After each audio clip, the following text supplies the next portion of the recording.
અમદાવાદમાં સુભાષ બ્રિજની કામગીરીમાં વિલંબ થશે। ખેડૂતોએ સિંચાઈ માટે પાણીની માંગ કરતા કેનાલમાં પાણી છોડાશે।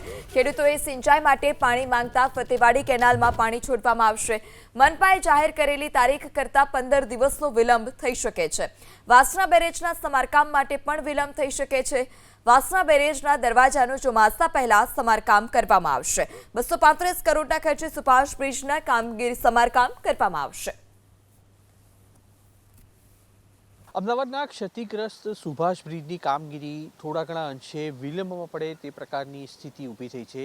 1 એપ્રિલથી સુભાષ બ્રિજને 235 કરોડના ખર્ચે નવીનીકરણ કરવાની કામગીરી અમદાવાદ મહાનગરપાલિકા તરફથી શરૂ થનાર હતી, પરંતુ અમદાવાદ ગ્રામ્યના ખેડૂતો તરફથી સિંચાઈ માટેનું પાણી માગવામાં આવતા હાલના તબક્કે આ માંગ છે તેને મંજૂર કરવામાં આવી છે અને તેના ભાગરૂપે થઈને ફતેવાડી કેનાલ છે તેમાં પાણી છોડવામાં આવશે, જેના કારણે થઈને સુભાષ બ્રિજ અને તેની સાથે વાસણા બેરેજના દરવાજાના સમારકામની કામગીરી છે તેમાં 15 થી 20 દિવસનો વિલંબ થાય તે પ્રકારની સ્થિતિ છે। દ્રશ્યો અહીંયા આગળ આપણે બતાવીશું। સુભાષ બ્રિજ ખાતે હાલમાં જે કામગીરી ચાલી રહી છે તેના બેરિયર બેઝ બનાવવામાં આવી રહ્યો છે, જેથી પાણી સાબરમતી નદીનું છે તેને રોકી શકાય અને સુભાષ બ્રિજનું સુપરસ્ટ્રક્ચર છે તે અને બ્રિજને 2 લેન બનાવવાનું જે આયોજન છે તે આગળ મોકલી શકાય। પરંતુ કોર્પોરેશને જે જાહેરાત કરી હતી તે અનુસાર 1 એપ્રિલથી આ કામગીરી શરૂ થવાની હતી અને હવે ફતેવાડી કેનાલમાં પાણી છોડવામાં આવનાર છે, જેના કારણે આ કામગીરી પર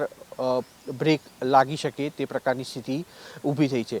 આ સમયગાળા દરમિયાન વાસણા બેરેજની પણ પ્રી મોન્સૂન એક્ટિવિટી હેઠળ કામગીરી કરવા માટે સિંચાઈ વિભાગ તરફથી તૈયારીઓ કરવામાં આવેલી છે, જેમાં વાસણા બેરેજના જે 14 જેટલા દરવાજા છે તે દરવાજાના સમારકામ કરવામાં આવશે, જેથી કરીને વરસાદની ઋતુમાં સાબરમતી નદીમાંથી છોડવામાં આવતું પાણી છે તેની પહેલાંની આ એક્ટિવિટી જે દર વર્ષે કરવામાં આવતી હોય છે તે કરવા માટે સિંચાઈ વિભાગ તરફથી તૈયારીઓ કરવામાં આવી છે। કુલ મળીને જોઈએ તો જે સુભાષ બ્રિજ ક્ષતિગ્રસ્ત થયો હતો અને કોર્પોરેશને દાવો કર્યો હતો કે તેને સુપરસ્ટ્રક્ચર સાથે નવો બ્રિજ બનાવવામાં આવશે, જેનો 9 મહિનાનો સમય પણ નક્કી કરવામાં આવ્યો હતો, જેને બનતા થોડોક વિલંબ પણ થઈ શકે તેમ છે। કેમેરામેન પ્રદીપ સિંહ સાથે કુશાંક સોની, એબીપી અસ્મિતા, અમદાવાદ।